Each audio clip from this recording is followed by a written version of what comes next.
नमस्कार दोस्तों, मैं हूं आनंद और आप सुन रहे हैं क्राइम स्टोरी टाइम। तो आज की कहानी है एक ऐसी लड़की की जो जवान तो हो रही है, अपने जवानी की दहलीज पर कदम रखने को तैयार रहती है और अपनी इस इच्छाओं को, अपने उमंगों पर बंदिशें नहीं रख पाती। तो चलिए इस कहानी को विस्तार से जानते हैं। चढ़ती हुई बेल कैसी दीवानी होती है, नया नया यौवन, अल्हड़पन, बदहवास सी, बस अपनी मस्ती में सरसराती हुई छुई मुई से हिलोर लेती है। जिसका सहारा मिल गया उसी से लिपट जाती है। ऐसे ही तो नब्या के साथ हो रहा था। अभी अभी जवानी की दहलीज पर कदम रखा था, मानो एक नशा सा चढ़ने लगा था, एक खुमारी सी। आईने में खुद को कई कई बार देखना, उभरते अंगों को देखकर मुस्कुराना और अकेले में उभारों को हल्के से छूना और मस्त हो जाना। नहीं संभाल पा रही थी वह अपनी भावनाओं को। अब तो बस वह समा जाना चाहती थी किसी की मजबूत बाहों में, जहां उसके हर अंग पर पा सके वह किसी का चुंबन और सेक्स की गहराइयों का मजा ले सके। नब्या, यह क्या तू हर समय आईने के सामने खड़ी रहती है? स्कूल नहीं जाना है क्या? इम्तिहान सिर पर पड़े हैं। अचानक तनुजा की आवाज से नब्या चौंक जाती है। अरे मम्मी, जा रही हो ना?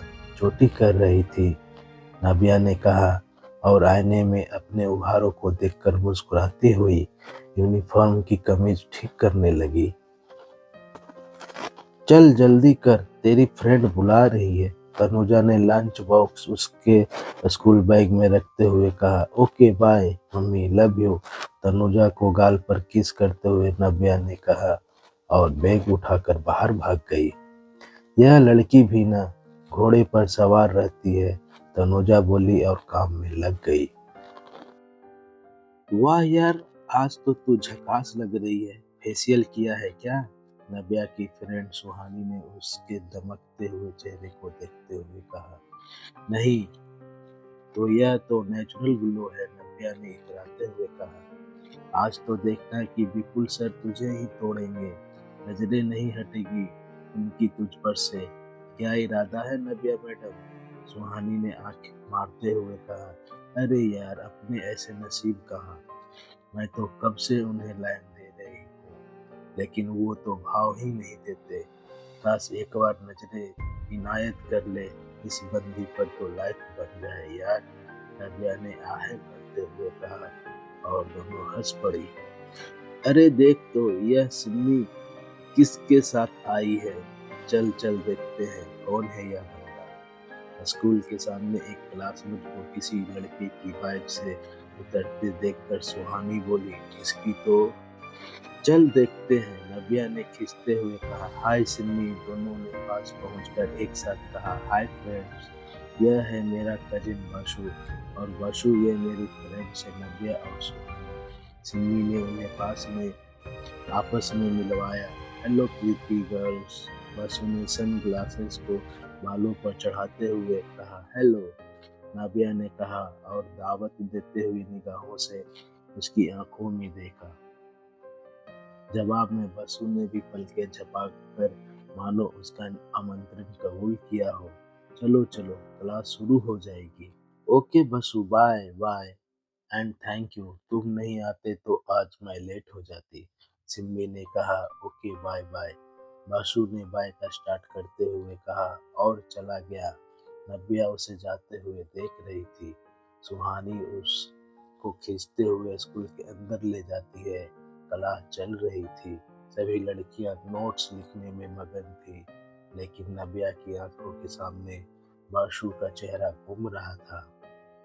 नब्या चौधरी, तभी टीचर की आवाज से वह सहम गई। उसे लगा कि उसकी चोरी पकड़ी गई है। जी मैडम, नब्या अपनी जगहों पर खड़े होते हुए बोली। ध्यान कहाँ है तुम्हारा? बताओ क्या पढ़ा रही हूँ मैं? टीचर ने गुस्से से तमतमा कर कहा। मैडम, वह ये आप नब्या कुछ बता नहीं पाती है। चुप रहो, मुझे पता है कि तुम्हारा ध्यान नहीं था। एग्जाम टाइम में यह हाल है। बैठो और अब फोकस करो। टीचर ने हिदायत दी। जी मैडम, कहकर नव्या बैठ गई। अगला पीरियड विपुल सर का था। वे बिजनेस एडमिनिस्ट्रेशन पढ़ाते थे। नव्या अब उनके आने का बेसब्री से इंतजार करने लगी। नव्या, विपुल सर आने वाले हैं। सुहानी ने चुटकी ली। हाँ यार, मुझे पता है। बालों को छटकाते हुए नव्या बोलती है। Good morning girls. Vipul sir की आवाज सुनते ही नव्या के कानों में सीटियां बजने लगती है। शरीर को एकदम टाइट करके पैर पर पैर चढ़ाकर वह ऐसे बैठी थी जिससे स्कर्ट से उसकी दुधिया और मांसलाल जांघें साफ नजर आ रही थी। विपुल सर की निगाहें एक बार उन्हीं पर जा टिकी, लेकिन जल्दी ही उन्होंने खुद पर काबू करते हुए पढ़ाना शुरू कर दिया। नव्या का बार बार पहलू बदलना, जांघों को हाईलाइट करना विपुल सर को खुला आमंत्रण लगा। उन्होंने भी क्लास खत्म होने के बाद नव्या को बुलाया। नव्या की तो धड़कनें आपस से बाहर हो गई। वह सर के पास पहुंचकर बोली, जी सर। नव्या, तुम्हें कोई प्रॉब्लम तो नहीं आ रही है ना? अगर कोई कंफ्यूजन हो तो तुम मेरे घर पर आ सकती हो। मैं तुम्हारे सारे डाउट क्लियर कर दूंगा, अगर तुम चाहो तो, सर ने न्योता देने के अंदाज में कहा। नव्या तो यही चाहती थी। उसने तपाक से कहा, सर मैं कब से आपके घर आ सकती हूँ? आज शाम को ही स्कूल के बाद। सर आज तो मुश्किल होगी, क्योंकि मम्मी को बताकर नहीं आई। कल शाम को आऊँ क्या? नव्या ने पूछा। देखो नव्या, ऐसा है कि डाउट जितनी जल्दी क्लियर हो जाए तो अच्छा है। आज मेरी वाइफ भी घर पर नहीं रहेगी, तो अकेले में मैं तुम्हें बहुत अच्छे से समझा पाऊंगा। समझ गई ना तुम?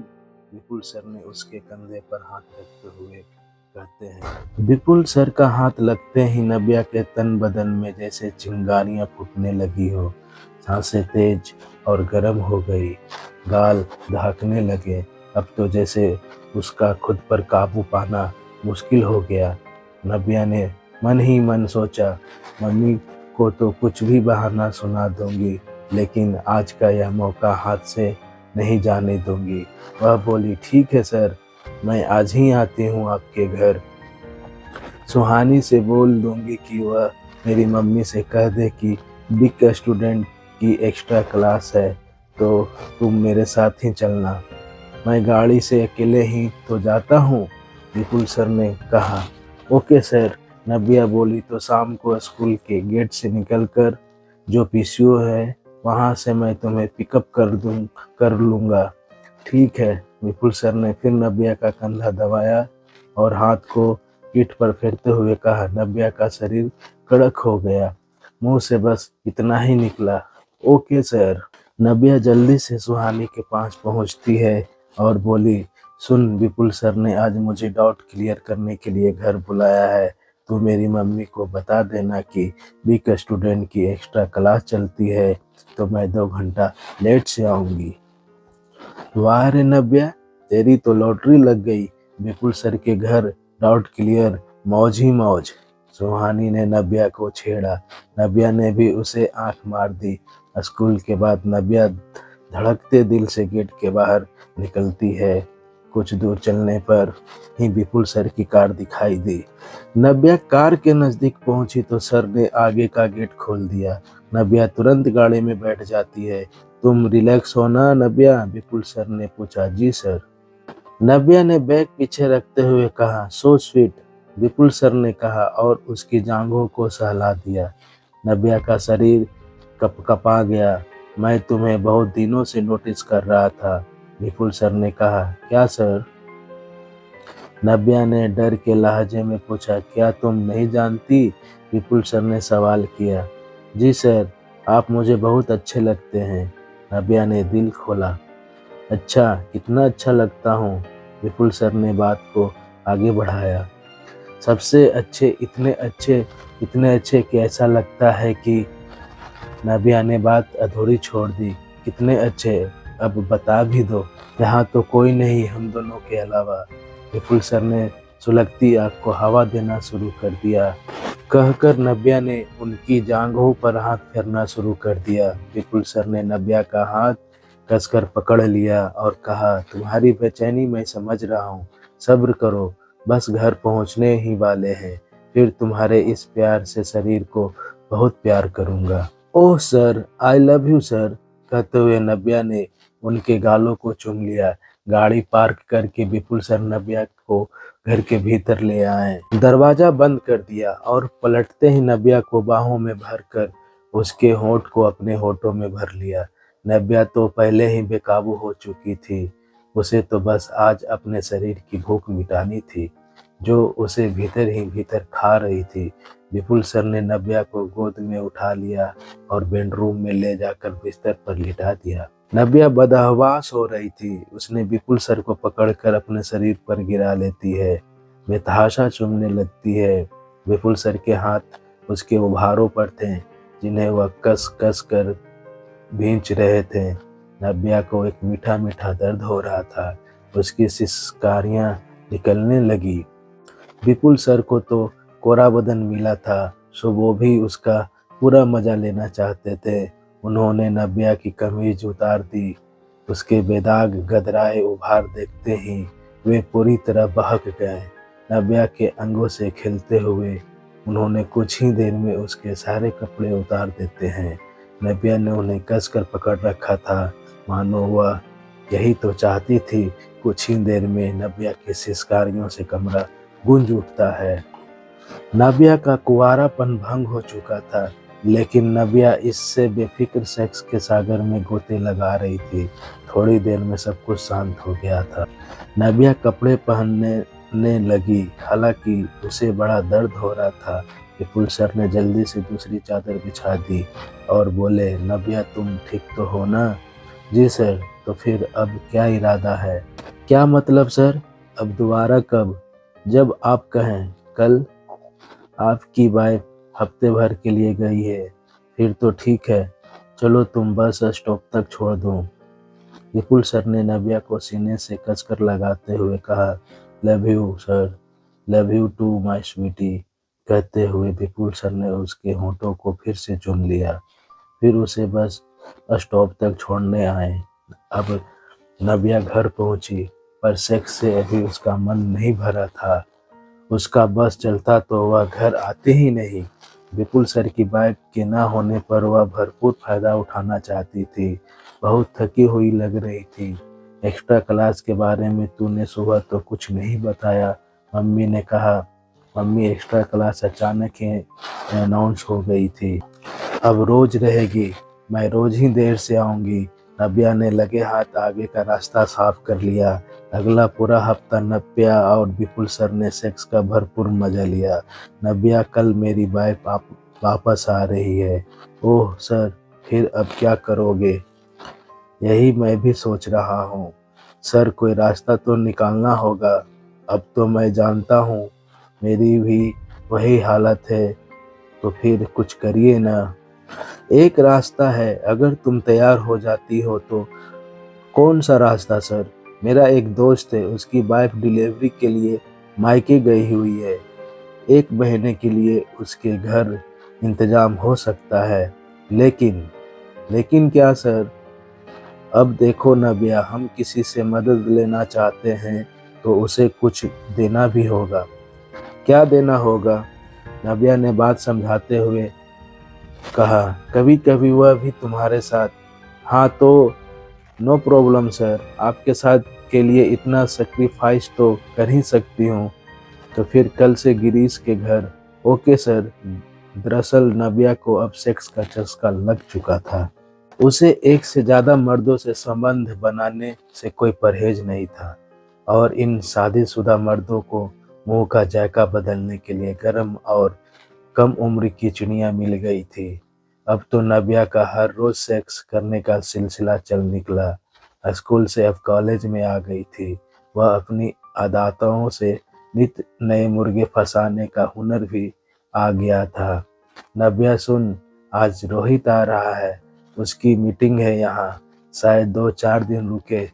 रमा बोल रही थी कि वह होटल में रुक जाएगा, लेकिन मैंने कहा मौसी का घर होते हुए होटल में क्यों रुके, इसलिए मैंने उसे यहीं बुला लिया। तू अपना कमरा उसे सोने के लिए दे देना। तू मेरे साथ सो जाना, पापा बैठक में सोफे पर सो जाएंगे, ठीक है ना? तनुजा ने नव्या से कहा। अरे यार मम्मी, आप भी ना, क्या आप भी? मौसेरा भाई है वह तेरा, एक दो दिन एडजस्ट नहीं कर सकती है क्या?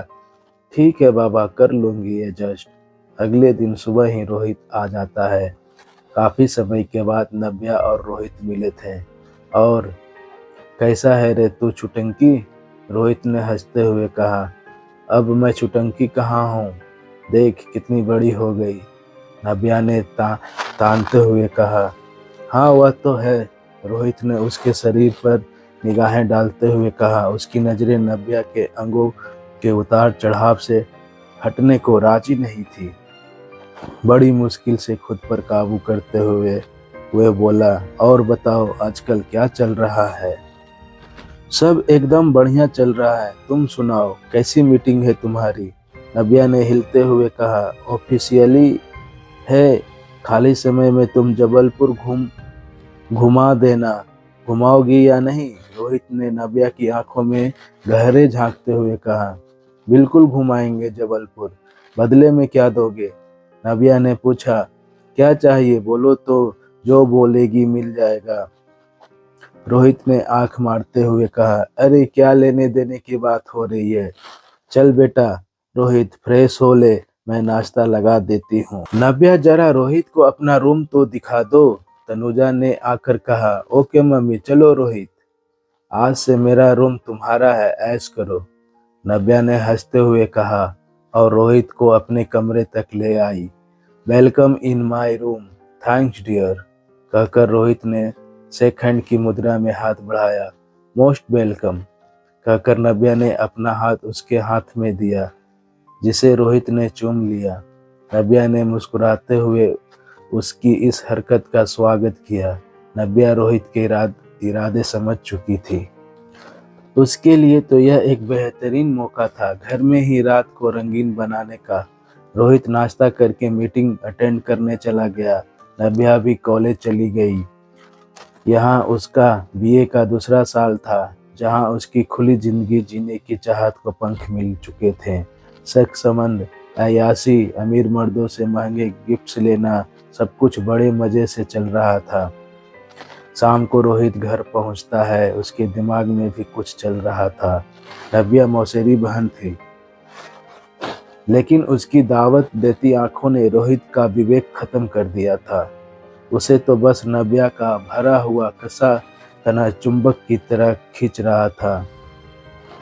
बेटा कैसी रही तुम्हारी मीटिंग? तनुजा ने पूछा। बढ़िया रही मौसी, रोहित बोला। चलो हाथ मुंह धो कर रिलैक्स हो जाओ, तनुजा ने कहा। जी मौसी। नव्या कहाँ है? रोहित ने पूछा। वह फ्रेंड की बर्थडे पार्टी में गई है, आती ही होगी, तनुजा ने बताया। ओके मौसी, मैं फ्रेश होकर आता हूँ, कहकर रोहित कमरे में चला जाता है। थोड़ी ही देर में नव्या भी आ जाती है। और जनाब, कैसी रही आपकी आज की मीटिंग? बढ़िया रही, तुम्हें बहुत ज़्यादा मिस कर रहा था। मुझे? वाह, हाँ नव्या, मैं तुम्हें बहुत मिस कर रहा था। क्या जादू है तुम में, जब से देखा है बस बस। क्या? नव्या इतराते हुए बोलती है। तुम रात में कहाँ सोओगी? मम्मी के पास, यहीं आ जाना, कुछ देर बात करेंगे। बातें? और भी बहुत कुछ। आओगी ना? आऊंगी, चलो अब डिनर कर लो, मम्मी बुला रही है। खाने की टेबल पर रोहित और नव्या की आंखों आंखों में बात हो रही थी।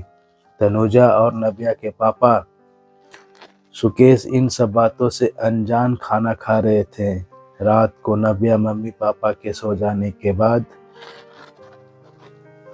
जब वह पूरी तरह से यकीन हो जाता है कि वह दोनों सो चुके हैं, तो आहिस्ता से रोहित के कमरे में जा पहुंचती है। उसने नाइट गाउन पहन रखा था। हेलो स्वीट हार्ट, नव्या फुसफुसाते हुए बोली। वेलकम डियर, मैं कब से तुम्हारा इंतजार कर रहा था, बहुत देर लगा दी तुमने, रोहित ने बेसब्री से कहा।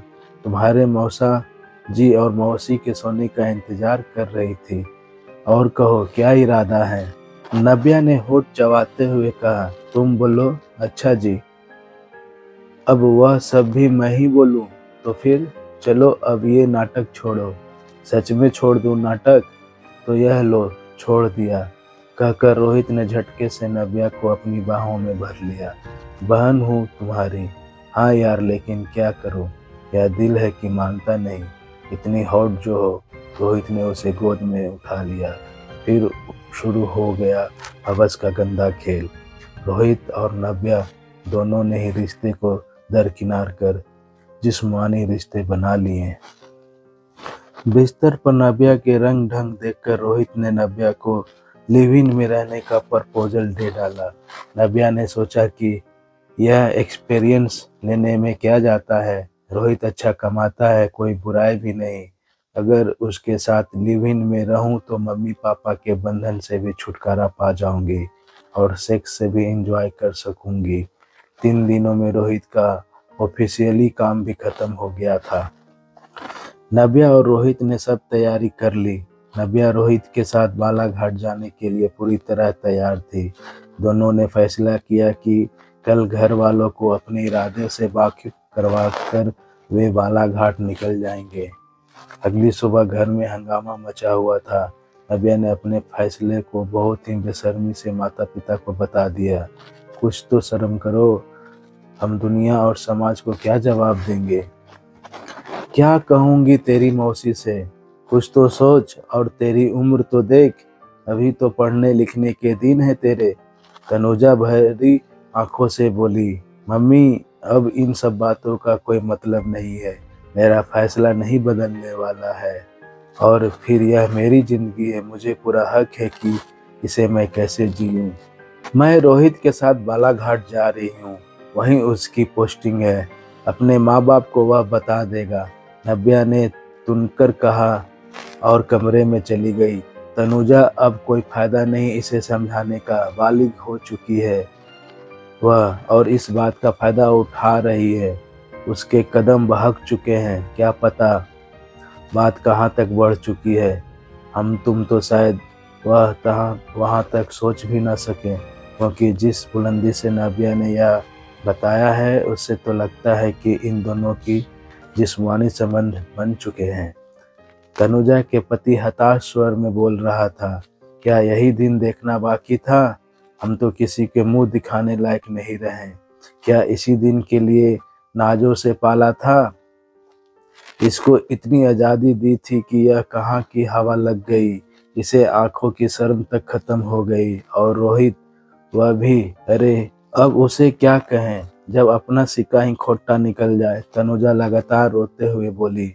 नव्या और रोहित परिवार व समाज के गाल पर तमाचा मारकर चले गए। पीछे रह गया 2 परिवार और शर्मसार माता पिता। सेक्स और अय्याशी के चाहत में बच्चों ने घर वाले को ऐसा नासूर दे दिया जो हर पल कसकता रहेगा। तो चलिए दोस्तों, आज की कहानी कैसी लगी आपको? यह एक भाई बहन की रिश्ते का कहानी था, जो एक ऐसी लड़की की थी जिसने अपने सेक्स के लालच में अपने भाई को ही शिकार बना डाला। तो कल मिलते हैं नेक्स्ट कहानी के साथ।